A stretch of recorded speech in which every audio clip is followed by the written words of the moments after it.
Hello viewers, আমি আজকে হচ্ছে যে ফার্মাসিউটিক্যাল একটা টপিক নিয়ে আপনাদের সামনে আলোচনা করব। তো এটা হচ্ছে যে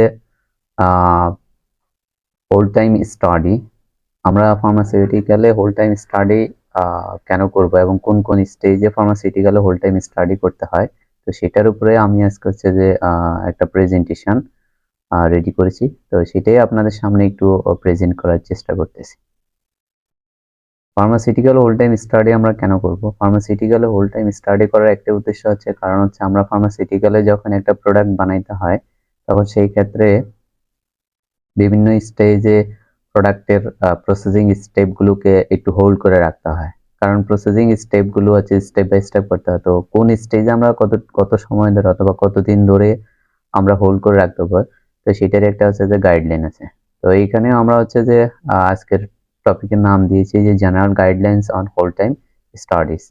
এইখানে আমি গ্লোসারি আকারে কিছু দেখিয়েছি, আর আমরা এখানে সেই গ্লোসারির মধ্যে আমরা দুইটা পয়েন্ট উল্লেখ করেছি। একটা হচ্ছে বাল্ক প্রোডাক্ট আর একটা হচ্ছে ইন্টারমিডিয়েট প্রোডাক্ট। তো উপরে একটা হেডলাইন আছে যে some important terms used in this guidelines are defined below. They may have different meanings in other contexts. Bulk product: any pharmaceutical product that has completed all processing steps up to but not including final packaging.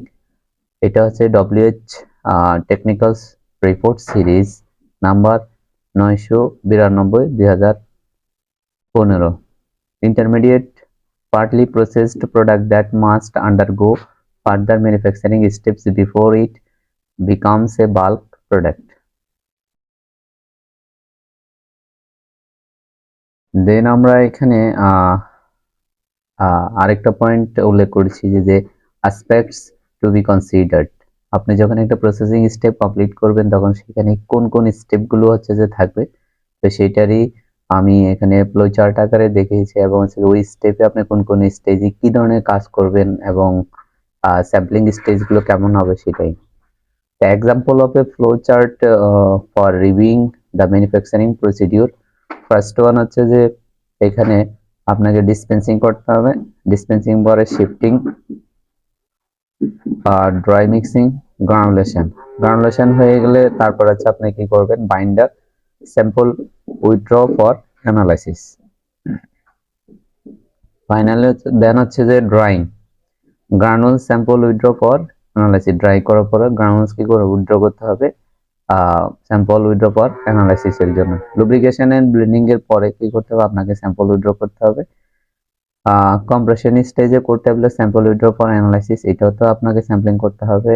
Coating, coating এ কি করতে হবে, coated tablets withdraw for analysis. Coating solution, sample withdraw for analysis. Coating সলিউশনের স্যাম্পলও আপনাকে কি করতে হবে, sampling করতে হবে অ্যানালাইসিস করার জন্য। করে তারপর হচ্ছে কোটিং হয়ে গেলে তারপরে আপনাকে কি করতে হবে, স্যাম্পল করতে হবে। দেন ফাইনালি কি করতে হবে, প্যাকেজিং করতে হবে। এটা ছিল ওভারঅল হচ্ছে যে ফার্মাসিউটিক্যালে একটা প্রোডাক্টের বিভিন্ন প্রসেসিং স্টেপ।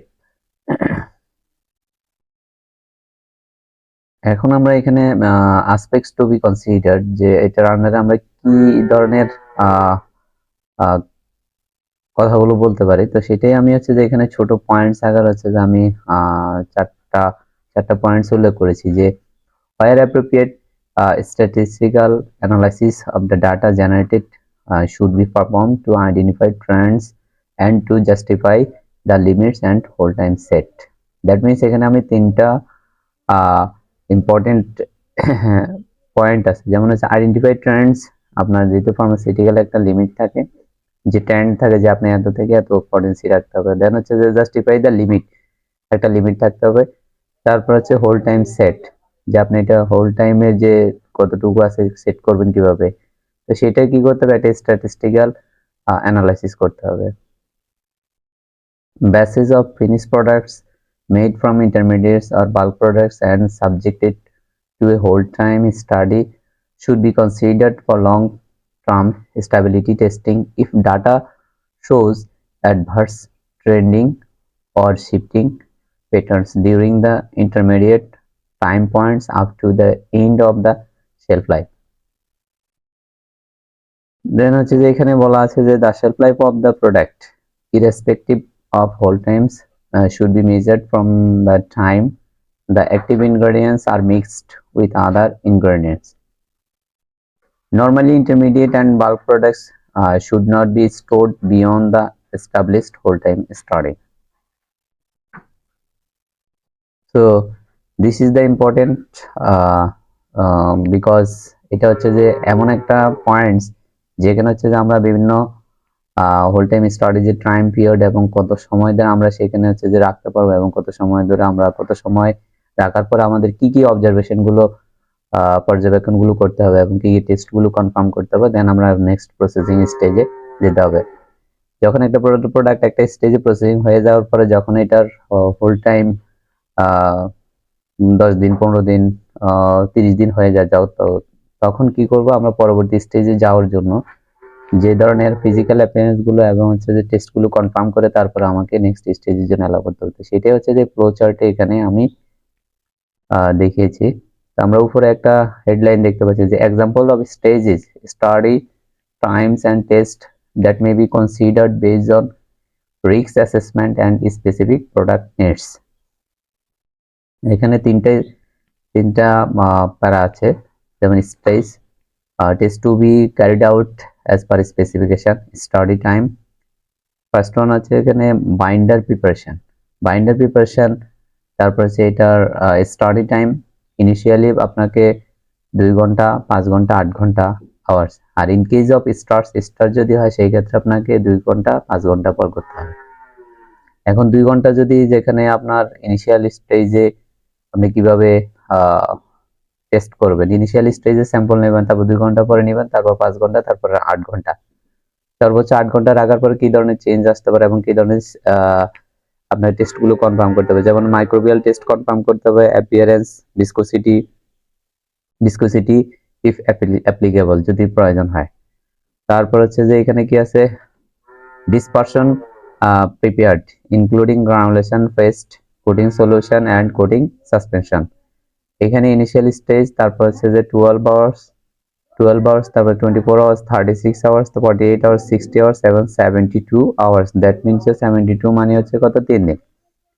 তো 3 দিন পরে আপনি কি করবেন, এখানে হচ্ছে যে ফিজিক্যাল অ্যাপিয়ারেন্সের মধ্যে কি কি আছে, ফিজিক্যাল অ্যাপিয়ারেন্স আছে, স্পেসিফিক গ্র্যাভিটি আছে, ভিসকোসিটি আছে, সেডিমেন্টেশন আছে, পিএইচ আছে, মাইক্রোবিয়াল টেস্ট আছে। এই টেস্টগুলো আপনাকে অবশ্যই কনফার্ম করতে হবে। তারপর হচ্ছে গ্রানুল খাতে কি করতে হবে, ইনিশিয়াল স্টেজ আর 15 ডেজ, 13 ডেজ এবং 45 ডেজ। তার মানে আপনাকে এখানে কি করতে হবে, 4টা স্টেপে আপনার সেই টাইম পিরিয়ডের মধ্যে যদি হচ্ছে যে কোনো প্রোডাক্ট যদি এক্সটেন্ড করে এবং হোল্ড হয়ে যায় তাহলে সেই ক্ষেত্রে হচ্ছে কি করতে হবে, আপনাকে এই টেস্টগুলো কি করতে হবে, কনফার্ম করতে হবে।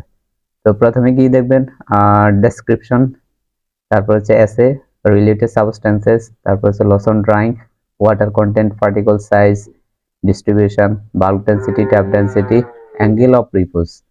তার মানে এই ফিজিক্যাল অ্যাপিয়ারেন্স এবং টেস্টগুলো কনফার্ম করে তারপর আপনাকে নেক্সট স্টেজের জন্য এই প্রোডাক্টের কি করতে হবে, এই প্রোডাক্টটাকে অ্যালাউ করতে হবে।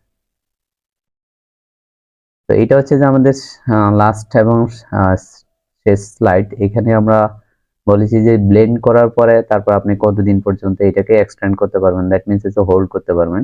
তো ইনিশিয়াল স্টেজ, তারপর হচ্ছে 15 ডেজ, তারপরে 30 ডেজ আর তারপর হচ্ছে 45 ডেজ ম্যাক্সিমাম। তার মানে আপনি 45 ডেজ মানে 1.5 মাস পর্যন্ত রাখতে পারবেন। তো এইখানে আপনার কি কি ফিজিক্যাল অ্যাপিয়ারেন্স গুলো হচ্ছে যে আপনাকে কনফার্ম করতে হবে before going to next stage. প্রথমে হচ্ছে যে আপনাকে মাইক্রোবিয়াল টেস্ট এবং লসন ড্রাইং এবং blending uniformity, particle size, bulk and কি ট্যাপ ডেন্সিটি, এটা কি করতে হবে, কনফার্ম করতে হবে। তারপরে এখানে আছে code tablets uncoated in bulk container. এখানে আছে যে ইনিশিয়ালি আছে যে 30 ডেজ, 45 ডেজ এবং 60 days and 90 days. That means যে আপনি কোড ট্যাবলেট সর্বোচ্চ হচ্ছে 3 মাস পর্যন্ত আপনি হোল্ড করে রাখতে পারবেন। এখন 3 মাস যদি কোনো ক্ষেত্রে যদি কোনো প্রোডাক্টে যদি 3 মাস যদি হোল্ড টাইম যদি হচ্ছে যে হয়ে যায় তাহলে সেই ক্ষেত্রে আপনাকে before going to next stage you have to ensure that this kind of physical appearance and test to be confirmed before going to next stage. So আপনাকে এখানে কি কি এনশিওর করতে হবে? You have to ensure that firstly description and hardness, thickness, friability, dissolution or dissolution profile, assay degradation products or related substances, uniformity of doses, units, microbial test. This kind of test and physical appearance you have to ensure that before going to next stage. So this is so important. Then finally হচ্ছে যে আমরা coated হয়ে গেল, একটা product যখন coated হয়ে যায় তখন সেই ক্ষেত্রে কি করতে হবে, আমরা সর্বোচ্চ কতদিন পর্যন্ত এটাকে এক্সটেন্ড অথবা হোল্ড করে রাখবো। হোল্ড ওই সময়টা যদি হোল্ড টাইমটা যদি হয়ে যায় তাহলে সেই ক্ষেত্রে কি করতে হবে, আমাদের এই ফিজিক্যাল অ্যাপিয়ারেন্স গুলো এনশিওর করতে হবে। এখানেও কি আছে, সর্বোচ্চ আপনি ম্যাক্সিমাম কত 90 দিন পর্যন্ত আপনি রাখতে পারবেন। 90 দিন যখন হয়ে যাবে অথবা এখানে ইনিশিয়াল 30, 45, 60, তারপর হচ্ছে যে 90, এই ডে গুলোতে যদি হোল্ড হয়ে যায় তাহলে এই ফিজিক্যাল অ্যাপিয়ারেন্স গুলো আপনাকে শেয়ার করতে হবে। তো এইখানে ফার্স্টলি আছে কি ডেসক্রিপশন আছে, appearance or visual examination, hardness দেখতে হবে, থিকনেস, তারপর হচ্ছে ফ্রাইবিলিটি দেখতে হবে, আর ডিসইন্টিগ্রেশন দেখতে হবে, ডিসোলিউশন প্রোফাইল দেখতে হবে, অ্যাসে দেখতে হবে, ডিগ্রেডেশন প্রোডাক্টস আর রিলেটেড সাবস্টেন্সেস, ময়েশ্চার কন্টেন্ট দেখতে হবে, মাইক্রোবিয়াল টেস্ট করতে হবে। এই ছিল ওভারঅল হচ্ছে যে হোল টাইম স্টাডির আসলে মোস্ট ইম্পর্টেন্ট আপনার যে মোস্ট ইম্পর্টেন্ট পার্টগুলো ছিল, যে আপনি কতদিন এটা হোল্ড করে রাখবেন এবং তারপরে আপনি কিভাবে হচ্ছে যে এটাকে এই টেস্টগুলো কনফার্ম করবেন, ফিজিক্যাল অ্যাপিয়ারেন্স গুলো, এবং কতদিন পরে কনফার্ম করবেন, এবং সর্বোচ্চ কতদিন পর্যন্ত আমরা একটা প্রোডাক্টে বিভিন্ন স্টেজের যে হোল্ডিং টাইমগুলো সেটা রাখতে পারবো। এরপরে হচ্ছে যে হোল্ড হয়ে গেলে তারপরে আমরা কি কি ফিজিক্যাল অ্যাপিয়ারেন্স গুলো এবং টেস্টগুলো কনফার্ম করতে হবে। তো সেটাই ছিল হচ্ছে যে আজকে রিপ্রেজেন্টেশনের ওভারঅল। তো আশা করি হচ্ছে যে আপনারা যারা ফার্মাসিউটিক্যাল রিলেটেড স্পেশালি আপনি ম্যানুফ্যাকচারিং সাইটে যখন কাজ করেন, আশা করি এই প্রেজেন্টেশনটা আপনাদের অত্যন্ত কাজে আসবে, এবং হচ্ছে যে আপনারা আশা করি একটা ক্লিয়ার মেসেজ এখান থেকে পেয়েছেন যে আপনাদের এই অ্যাকর্ডিং টু WHO গাইডলাইন অনুযায়ী আপনাদের কি কি করতে হবে, এই প্যারামিটারস গুলো এবং টেস্ট গুলো এবং এই টাইমের ভিতরে, টাইম লিমিটের ভিতরে একটা প্রোডাক্টের কি করতে হবে, হোল যে ম্যানুফ্যাকচারিং যে স্টেপগুলো সেটা আপনাকে কমপ্লিট করতে হবে। তো ইনশাল্লাহ আপনারা আশা করি ভালো থাকবেন, এবং এই প্রেজেন্টেশনটা আপনাদের প্র্যাকটিক্যাল কাজে অথবা ম্যানুফ্যাকচারিং সাইটে আপনারা যখন কাজ করবেন তখন এই বিষয়গুলো এবং হচ্ছে যে এই ওভারঅল স্টেপগুলো মাথায় রেখে আপনারা হচ্ছে যে কাজ কমপ্লিট করবেন। ইনশাল্লাহ কোনো ধরনের প্রোডাক্টের নেক্সট যে হ্যাজার্ড অথবা নেক্সট যে প্রবলেমগুলো সেগুলো হচ্ছে যে আপনারা ফেস করবেন না। তো ভালো থাকবেন, আল্লাহ হাফেজ।